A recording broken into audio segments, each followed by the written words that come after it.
Throughout life, we encounter people who leave an indelible mark upon our journey. Some arrive like rare gifts, teaching us loyalty, tenderness, and the beauty of genuine connection. They enrich our days with joy, laughter, and a sense of belonging. But others step into our story carrying very different lessons. They come not to nurture, but to wound. They teach us through disappointment, betrayal, and exhaustion. It is as though life insists that every heart must know both the sweetness of devotion and the bitterness of neglect. Yet among all these lessons, one question haunts us most. Why do we cling so desperately to those who clearly do not value us? Why does the heart sometimes hold on even when the mind knows it should let go? Carl Jung, the Swiss psychiatrist and visionary thinker, offered a profound answer. He suggested that it is not simply about the other person, their indifference, their cruelty, or their inability to love us as we hope. Rather, it is about what that connection awakens within ourselves. In Jung's view, the unconscious mind acts through symbols and patterns, guiding us, sometimes gently, sometimes painfully, toward truths we have not yet faced. The people who enter our lives often become mirrors, reflecting our hidden wounds, our unspoken doubts, and our forgotten longings. If you have ever found yourself repeatedly drawn into the same kind of destructive relationship, if you've noticed yourself always giving far more than you receive, always hoping that this time will be different, it is not random chance. It is your unconscious speaking, weaving the same story again and again until you are ready to listen. Consider how myth and history echo this truth. In the tale of Sisyphus, the man condemned to push a boulder up a hill only to see it roll back down, we find an image of endless repetition. Many of us live out our own Sisyphean struggles in love, returning again and again to the same painful pattern, hoping each time that the outcome will change. But the boulder always rolls back, reminding us that the lesson lies not in the stone, but in the one who pushes it. Letting go, then, is never merely an external act.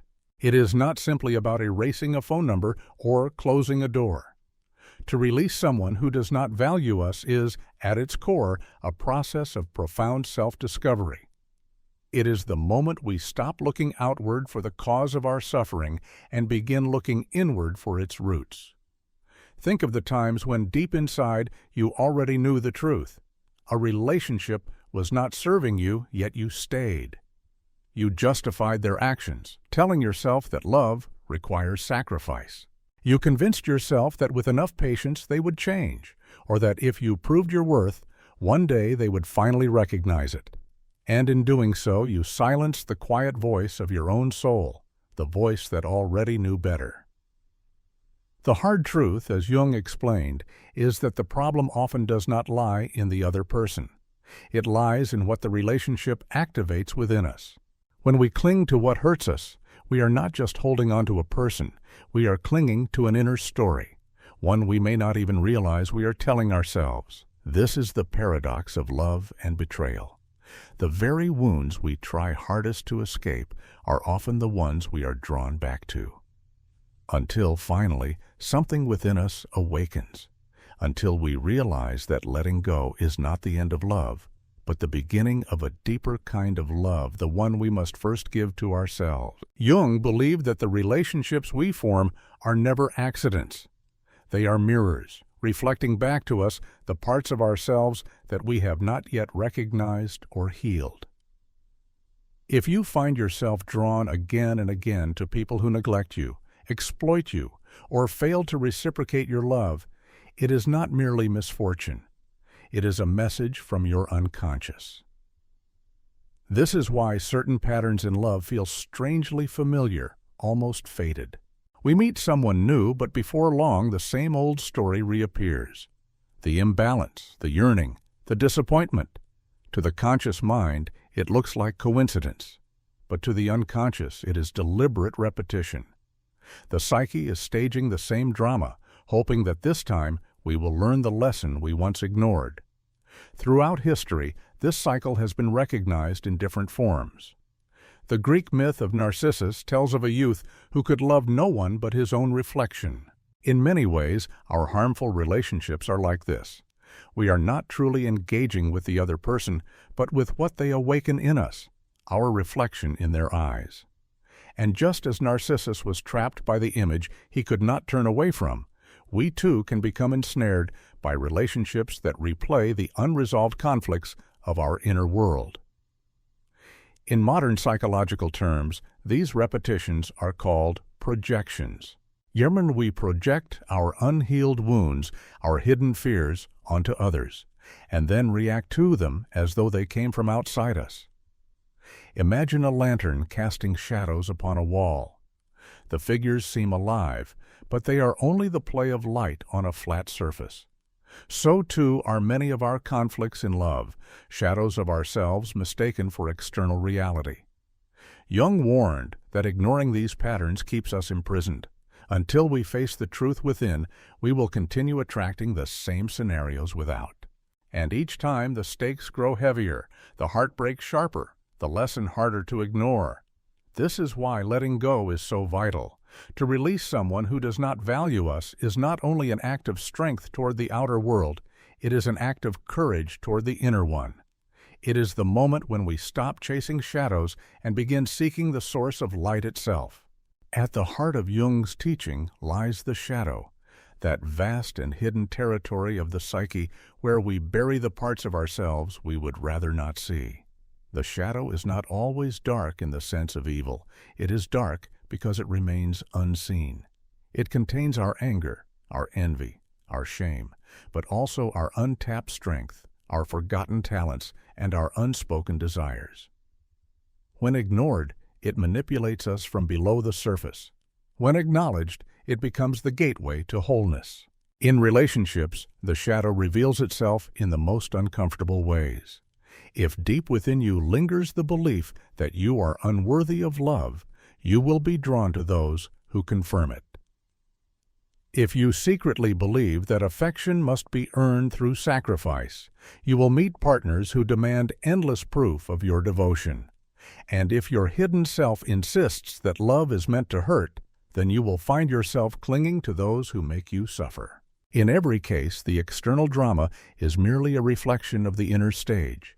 Think of how ancient societies confronted their shadows. The Greeks staged tragedies in their theaters, forcing citizens to witness the destructive power of unchecked pride, jealousy, or rage. The shamanic tribes of the Americas led initiates through rituals that demanded they face their fears in darkness, among visions and trials, before re-emerging renewed. These were not diversions, they were sacred encounters with the shadow, teaching individuals that only by naming and confronting their hidden truths could they be free. Jung echoed this wisdom for the modern age. He wrote that, until you make the unconscious conscious, it will direct your life, and you will call it fate. And how many times do we declare that misfortune always finds us, that we are doomed to meet the wrong people, that fate has cursed our love? Jung's reply would be clear. It is not fate, but shadow. And until the shadow is brought into the light of awareness, it will shape every choice we make. The tragedy, then, is not that others fail to value us. It is that we often fail to value ourselves, and thus allow others to treat us as less than we are. To break this cycle requires not only the courage to leave the wrong relationship, but the courage to meet the reflection in the mirror without turning away, to see the wounds that drive us, the fears that bind us, and the hunger that keeps us chained to pain. This confrontation is uncomfortable, even terrifying, yet it is also liberating. For when you recognize the shadow, you take back the power it once held over you. What once dictated your choices becomes instead the foundation of your strength. In acknowledging the parts of yourself you once rejected, you begin to stand whole, no longer at the mercy of unconscious patterns. To let go of someone who does not value you then is more than a decision about a relationship. It is an initiation into your own depth. It is the beginning of shadow work, the brave step into the territory of self where healing, integration, and true freedom await. What happens when you finally choose to let go? On the surface, it may look like a simple act, deleting a number, ending a conversation, stepping away from someone who no longer cherishes your presence. But beneath that surface, a profound shift takes place. You are not just walking away from a person, you are walking away from the part of yourself that once believed you had to endure suffering to be loved. The first barrier, however, is fear. Our psyche is wired to cling to what is familiar, even when familiarity means pain. A toxic relationship, despite its wounds, can feel safer than the uncertain silence that follows its end. This is why so many remain entangled. The dread of emptiness outweighs the hope of freedom. Jung taught that this fear is the threshold to transformation. Growth never occurs in the realm of comfort. It demands that we step into the unknown, trembling though we may be. Think of a bird kept too long in a cage. When the door is opened, it may hesitate to leave. The open sky is vast and frightening compared to the bars it has known all its life. So too are we when faced with the choice to let go. We prefer the prison of the familiar to the freedom of the unknown. Yet freedom awaits only those who dare to cross that threshold. When you do, something extraordinary happens. The energy that was once consumed by the struggle to hold on begins to return to you. The sleepless nights spent worrying, the endless efforts to prove your worth, the constant vigilance against rejection, all of this begins to dissolve. In its place arises a new strength, quiet but undeniable. You realize that you are not destined to beg for scraps of affection, nor condemned to live in perpetual doubt. You are the author of your own story, and letting go is the moment you take up the pen again. History is full of those who understood this truth. The Stoics of ancient Rome, like Seneca and Epictetus, taught that true freedom is not found in controlling others, but in mastering oneself. They urged their students to release attachment to what cannot be controlled, for clinging to it only leads to misery. In their philosophy, we find an echo of Jung's wisdom. The act of letting go is not weakness, but strength, the power to choose peace over chains. And so, though fear may tremble in your chest, remember this: every step away from what drains you is a step toward what restores you. Letting go is not abandonment, it is alignment. It is choosing to walk in the direction of your worth rather than in the shadow of your wounds. It is the quiet, defiant declaration: I will no longer trade my soul for the illusion of love. When you release what is no longer meant for you, the world around you begins to shift in ways that feel almost uncanny. Jung called this phenomenon synchronicity, the experience of meaningful coincidences that cannot be explained by chance alone. To him, these moments were proof that the psyche and the universe are intertwined, as though life itself conspires to guide us once we align with our deeper truth. Think back to the times you have finally walked away from something that was breaking you. Perhaps in the days that followed, you met someone new who spoke words you needed to hear, or you stumbled upon a book, a song, a chance encounter that illuminated your path with strange precision. It felt as though invisible threads were weaving events together for your growth. This is synchronicity, the mysterious way in which the outer world reflects the inner transformation. Jung insisted that synchronicity is not magic in the childish sense. It is not about wishing and instantly receiving. Rather, it is about resonance. When your inner state changes, your energy shifts, and you begin to attract different experiences into your life. Just as a tuning fork vibrates only to a matching note, the world begins to echo the frequency of your new self. Cultures across time have given different names to this truth. The ancient Greeks spoke of Moira, the threads of destiny woven by the three fates. In India, it is called karma, the law of cause and effect extending beyond what the eye can see. In Chinese philosophy, the principle of Yuan Fen describes the mysterious force that brings people together or pulls them apart. Though the languages differ, the essence is the same: Our lives are shaped by more than randomness. There is a hidden order, and when we dare to let go of what is false, we step into alignment with it. But here lies the paradox. Synchronicity only reveals itself after the act of release. As long as you cling to what drains you, your energy is tangled, your vision clouded. You may long for signs, but none will come clearly. It is only when you free yourself, when you take the leap of faith into solitude, that the universe begins to answer with clarity. So if you feel the terror of stepping into the unknown, remember this: you are not stepping into nothingness. You are stepping into a living current, one that has been waiting for you to trust it. And once you do, the coincidences that follow will remind you that you were never walking alone. Why is it so hard to let go of what we know is harming us? One reason lies in the illusion of scarcity, the deep fear that if we release one connection, we may never find another. The mind whispers cruel stories. What if this is the best you'll ever have? What if no one else comes? What if you are alone forever? These thoughts create a prison of desperation, convincing us to hold tight even to what diminishes us.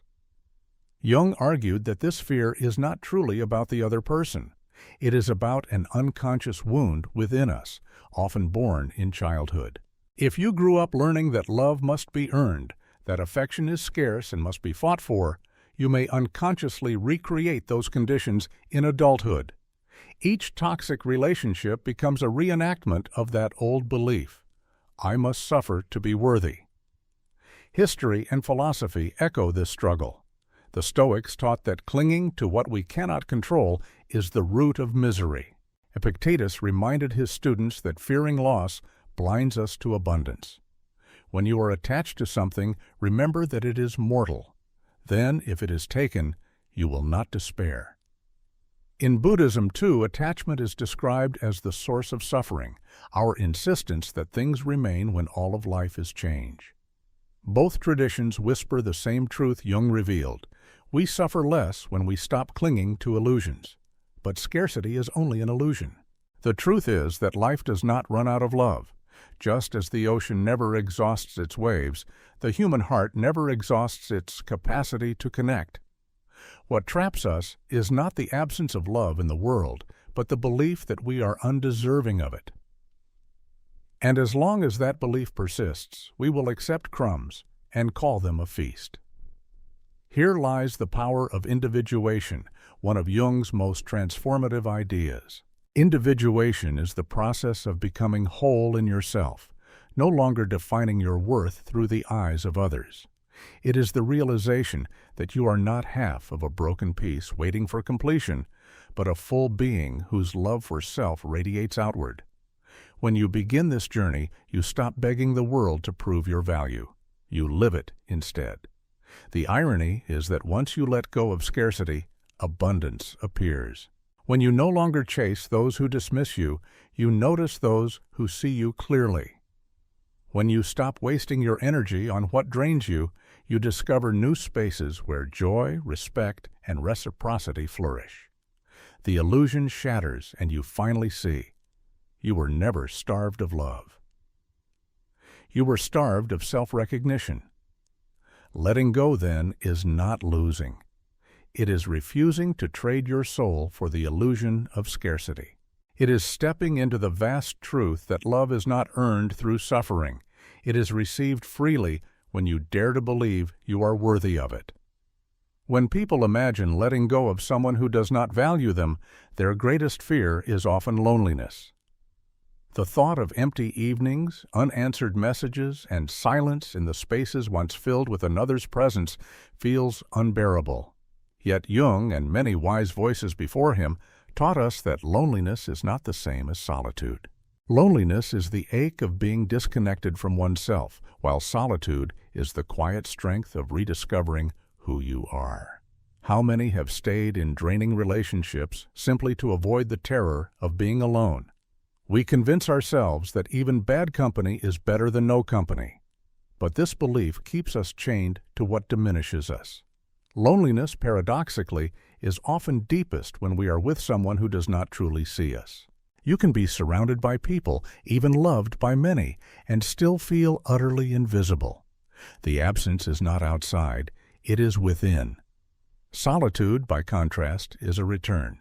It is the moment when you finally sit with yourself without distraction, without apology. The mystics of old understood this well.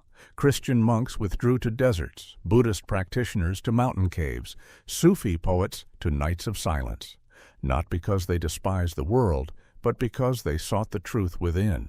Marcus Aurelius, emperor of Rome and philosopher, wrote in his Meditations that nowhere can man find a quieter or more untroubled retreat than in his own soul. Solitude was not exile, it was sanctuary. In solitude, the fear of emptiness dissolves. You begin to notice the small, often overlooked rhythms of your life, the way light filters through your window, the comfort of your own breath, the rediscovery of passions long abandoned. Freed from the noise of trying to prove your worth to another, you rediscover what actually gives you joy, what fuels your spirit, what anchors you to the present moment. It is in this rediscovery that transformation begins. Solitude does not shrink you, it expands you. It fills you with the quiet confidence that you are enough as you are. And from this place of wholeness, relationships no longer arise from desperation or fear, but from conscious choice. You do not cling to another for validation. You walk beside them because you desire to, freely, joyfully, without chains. Thus, what feels like the threat of loneliness in the act of letting go is in truth an invitation to solitude. It is not an empty silence, but a fertile ground. It is where the noise of false love fades and the voice of your true self grows clear. Every ending carries with it the sting of grief. To let go of someone who once held your heart is to confront the emptiness they leave behind. Nights feel longer, memories feel heavier, and the mind replays what-ifs in endless loops. It is natural to mourn, to ache, to wonder what might have been if things had unfolded differently. Jung never denied this suffering. He insisted that real transformation always passes through crisis. There is no awakening of consciousness without pain. But this pain is not meaningless. It is the necessary tearing away of illusions, the breaking of the shell so that something new can emerge. Think of the myth of the phoenix, consumed by its own flames only to rise again from the ashes, brighter and renewed. Or the story of Orpheus, who descended into the underworld to face loss itself, only to return forever changed. Across cultures, death and rebirth have always been intertwined. To release one chapter is to prepare for another, even if in the moment the future feels unbearably uncertain. In psychological terms, this moment is what Jung called individuation's threshold. The crisis forces you to confront the parts of yourself that were hidden beneath the relationship, the fear of abandonment, the longing for validation, the wounds carried from the past. These rise to the surface like ghosts demanding recognition, and though they hurt, they also guide you. For only by seeing them clearly can you begin to heal them. Consider how many times people cling to toxic love, not because it nourishes them, but because it numbs them. The familiar pain becomes a shield against deeper wounds. Childhood neglect, feelings of unworthiness, the terror of being unseen. Letting go strips away that shield, leaving you face to face with the raw ache of your own shadow. It feels like breaking, but it is breaking open, not breaking apart. This is why Jung compared transformation to alchemy. The alchemists believed that base metals could be turned into gold through fire.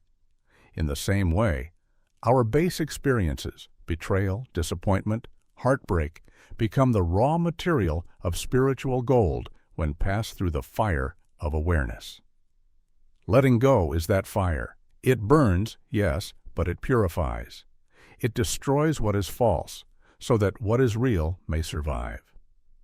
So when you find yourself in the midst of this pain, do not mistake it for the end. See it for what it truly is, a threshold, a rite of passage. It is the cracking of old patterns, the collapse of false identities, the dissolution of illusions that kept you small. Beyond this breaking lies rebirth, a self no longer bound by shadows, but illuminated by the light of awareness. Every tear you shed, every moment of ache, is not wasted. It is the labor of becoming. Just as the seed must split before it sprouts, just as the caterpillar must dissolve in its cocoon before it takes flight, you too must endure the crisis before the transformation. Pain is not the enemy here. It is the midwife of your rebirth. When the dust of heartbreak settles, when the fire of grief has burned away the illusions, a quiet truth begins to emerge. The greatest act of love you will ever perform is the choice to love yourself. This is the essence of Jung's teaching on individuation, the path to becoming whole. No relationship, no validation, no fleeting affection can substitute for the recognition that your worth has always been within you. To let go of someone who does not value you is not simply an act of release. It is an act of rebirth.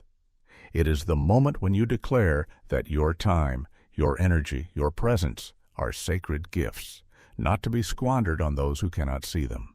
You stop begging to be chosen and instead choose yourself.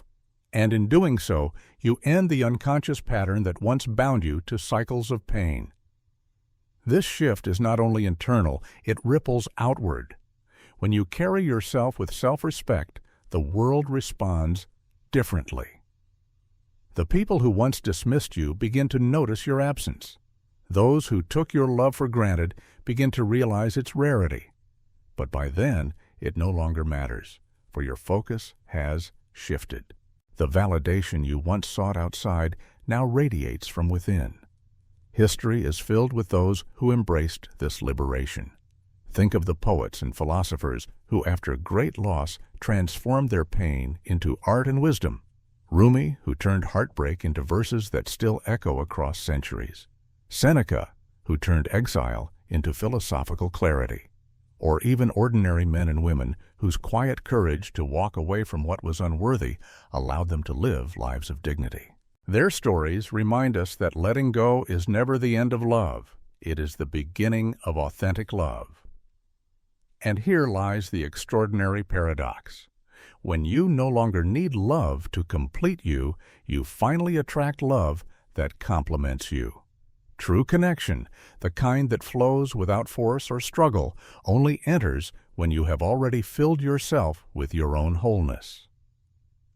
So if you stand now at the edge of letting go, trembling with fear, remember this: you are not losing. You are gaining. You are gaining freedom, gaining peace, gaining the right to stand as you are without apology. To release what does not value you is not surrender. It is liberation. As Jung reminded us, every relationship is a mirror of the one relationship that truly matters, the one with yourself. When you choose yourself fully, unapologetically, you do more than end a chapter. You open an entirely new book, and within its pages lies a life not of desperation, but of abundance. Not of clinging, but of choosing. Not of fear, but of love, the kind that begins and ends with you. This is the final liberation. To know at last that what is meant for you will never require you to shrink, to beg, or to suffer. It will arrive naturally as an echo of the love you already carry within. And when it does, you will no longer mistake pain for love, scarcity for devotion, or struggle for destiny. You will stand whole, radiant, and free, no longer waiting to be chosen, because you have already chosen yourself.